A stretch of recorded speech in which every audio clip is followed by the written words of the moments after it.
Deng Xiaoping, hero, villain, reformer, revisionist.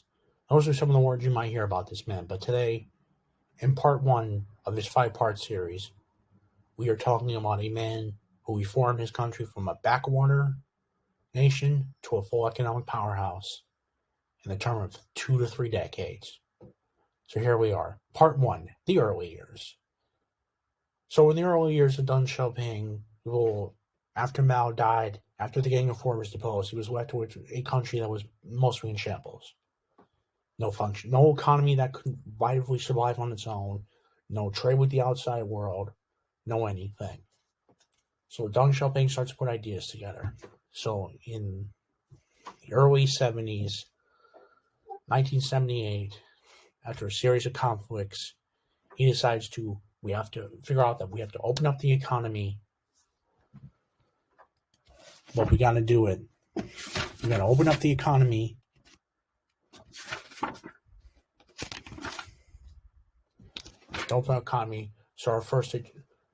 And he gives a series of speeches saying, to open up the economy, this is what we have to do. Long term, we need investment to make sure our economy grows. Short term, we need our GDP to grow between the year 1980 and 2000. So his first economic step viably is to open up trade with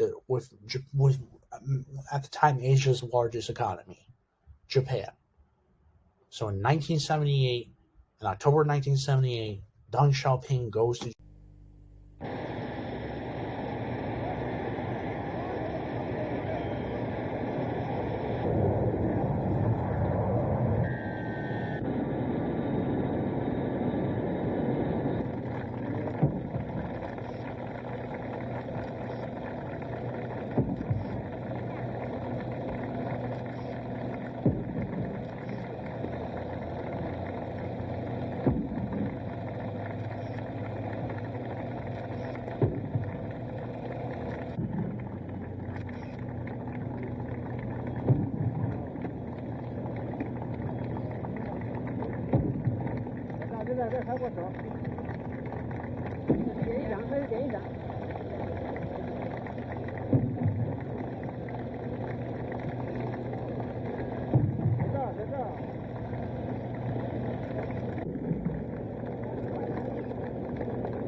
Japan, starts to open up trade with Japan, goes to Japan and sees how they do it.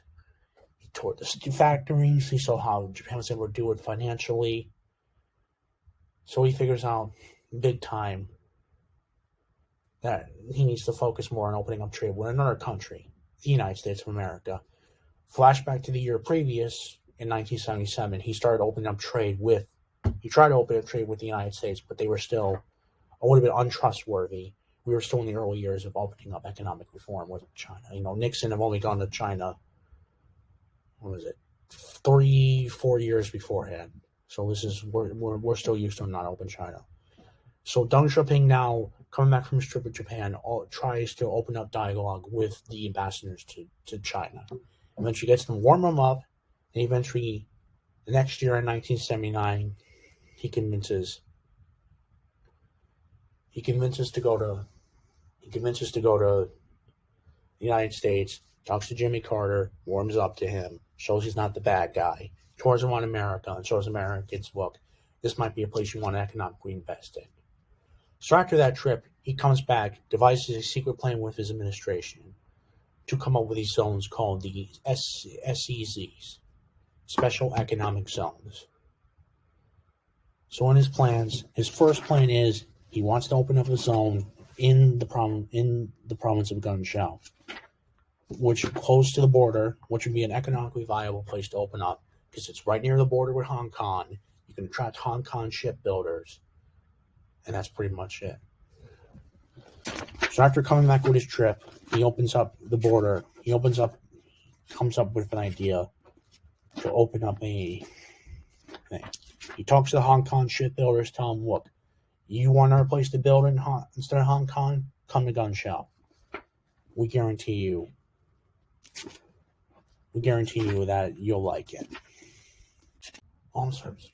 After he opens up that gunshot, he opens up the city of Fujian to the same type of experiment, saying we're going to create a special economic zone here, and you guys can invest in here. So after those experiments work out, Deng Xiaoping realizes he has a gold mine, and if he opens up more of these zones in the country, he can start getting foreign investment. So in part 2 of our series, we will see the fruits of benefit. We will go into the 1980s, and we will see the fruits of benefits into why these experiments worked, the more stuff, and some of the pitfalls of it. Part 2 of the 1980s. So now in the 1980s, we see things start to happen. The 2 economic zones, special economic zones, have worked. So now there's push for more. There's also a famous story this time called on a village market square, where someone, Yu Shan, where he publishes about how, a story about an old man trying to adjust to life in, a special, in a kind of semi-capitalist system, and it proves to be successful, and show people that change can come. But in the party leadership, we start to see divisions. So one side, you have the Deng Xiaoping side, the reformist side, who want to keep pushing this. The second side, we have the conservative political side, the old guard, who wants to keep pushing this thing. But the reformist forum keeps pushing, and so in 1984, Deng Xiaoping decides to expand the coastal cities. Expand into 14 coastal cities. So basically, take the special economic zones they did in the 2 cities and push it to 14 cities on the coast to see if they would work. And we would see where things would happen.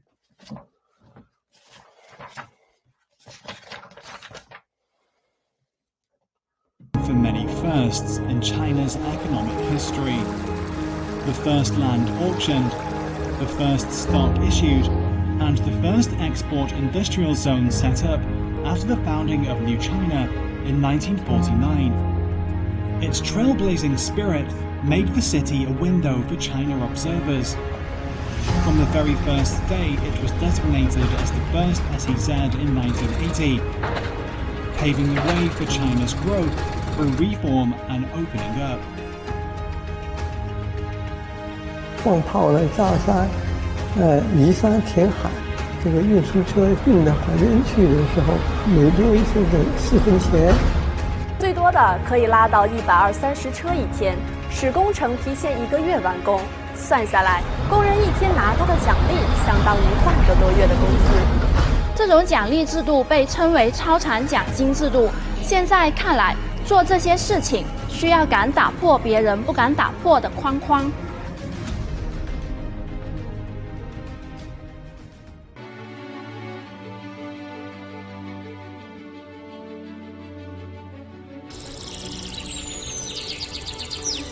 世纪80年代初，厦门交通设施还很不完善。1980年，国家批准了厦门。So after the success of the special economic zones, the party and Deng Xiaoping decide to focus on more stuff. So they start to switch to TVEs, or township and villages enterprises, which were established after the abolishment of the commune system to, encourage, growth and investment in these areas. Certain industries would be privatized or whatever, businesses would come in and, people would invest money, but they were also encouraged to run home businesses too. So, repair shops, hairdressers, dry cleaners, other kinds of stores, stuff you'd find in a small town, and, that was encouraged at that time. The township and village enterprises are collectively owned enterprises. So they're owned by all of the residents of a village or a rural township. However, they're actually controlled and managed by local government leaders. It's the local government leaders who often appoint the managers, they make the key investment and production decisions, and they support the enterprise development in the variety of ways. In fact, they sometimes take turns being the manager of the township and village enterprises and then return to be local officials. Many of the enterprises in the same township or village are run kind of like a multi-division corporation, with each enterprise kind of being part of a bigger operation of the township or village. The profits of the TVs are typically reinvested in the enterprise or used for public goods or services. And the production, because these were not part of the plan that mainly guided SOE production, it was all sold on the market and market prices. Access to banks, because again, this was not part of the plan, generally was. So later on in the late 1980s, you know, after the success of these things start to go a little downhill. You know, the GDP growth and all that growth starts to slow down.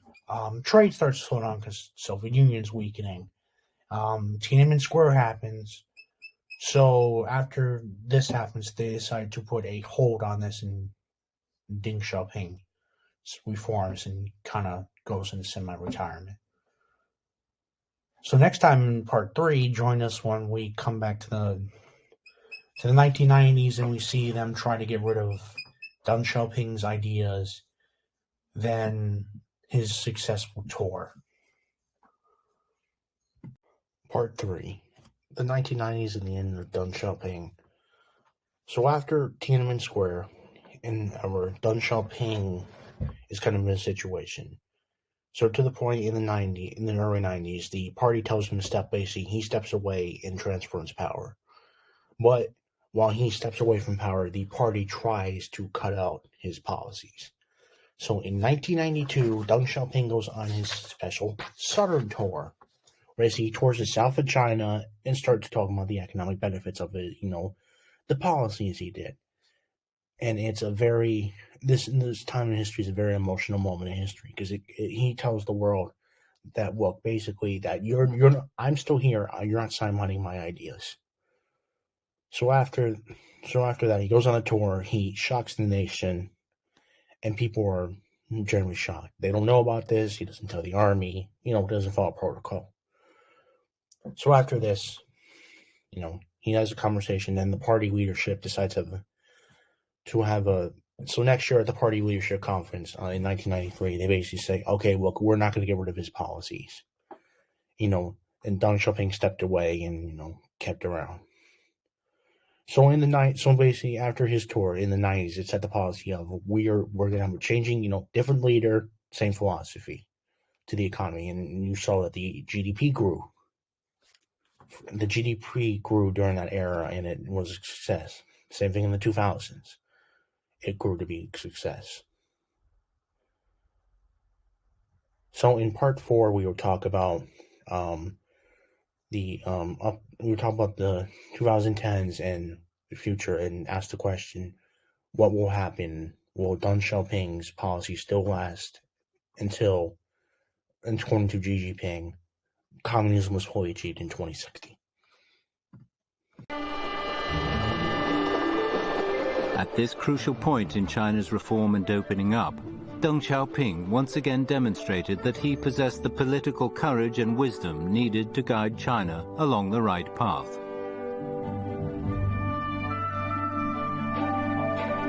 Between January the 18th and February the 21st, 1992, he visited Wuchang, Shenzhen, Zhuhai, and Shanghai. During his trip, he made a series of highly important speeches. Do not think you have lost. Do not think that Marxism is at its end, and that it is doomed to fail and is no longer relevant. It's not true. 工会的时候只要不搞社会主义，不搞改革开放发展经济，不得改善人民生活，这个我任何一条路都是死路，都要走。技术发展嘛，要是人民生活技术要好，他才会相信你，才会拥护你。 He pointed out that the fundamental difference between socialism and capitalism isn't whether or not the government has control over the market. A capitalist market isn't free from government intervention, and a planned economy market is never fully regulated. Both planning and the free market mechanism are merely economic tools.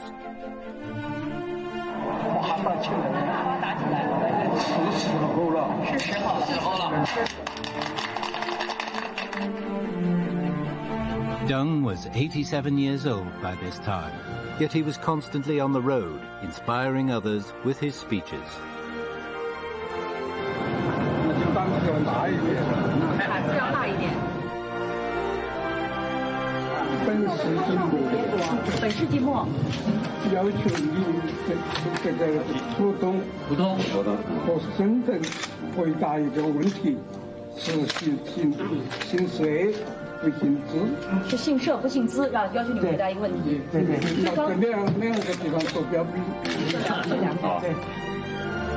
He provided a scientific summary of the basic path and practices the country had been following since the reform and opening up began.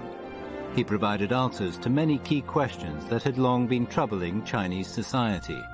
His comments, based on the principles of emancipating the mind and seeking truth from facts, were a declaration that projected China's reform and opening up into a new era and once again placed China onto the fast track of development.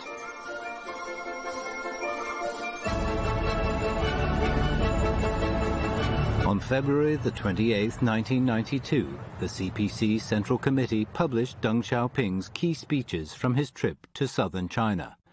The aim was for the whole country to learn from them. The East heralds the arrival of spring. Deng Xiaoping's speeches in southern China were like a strong breeze from the east, clearing away the fog that was clouding people's thinking. They ushered in a beautiful new spring in the course of China's reform and opening up. Part 4, the future. Ever since Deng Xiaoping died, every other leader since him has kept the same economic compromise system he came up with in the 70s or 80s. So for now, we get up to Xi Jinping, and he's keeping these promises. So now, with Xi Jinping, and determining no successor, we'll have to see what happens. Will the successor Xi Jinping, after he steps down or dies or whatever, keep the same system, or will they change? Because, mind you, in the future, we're coming up on 2040 is the 100th anniversary founding of the modern China. And in 2060, supposedly they're transforming to communism.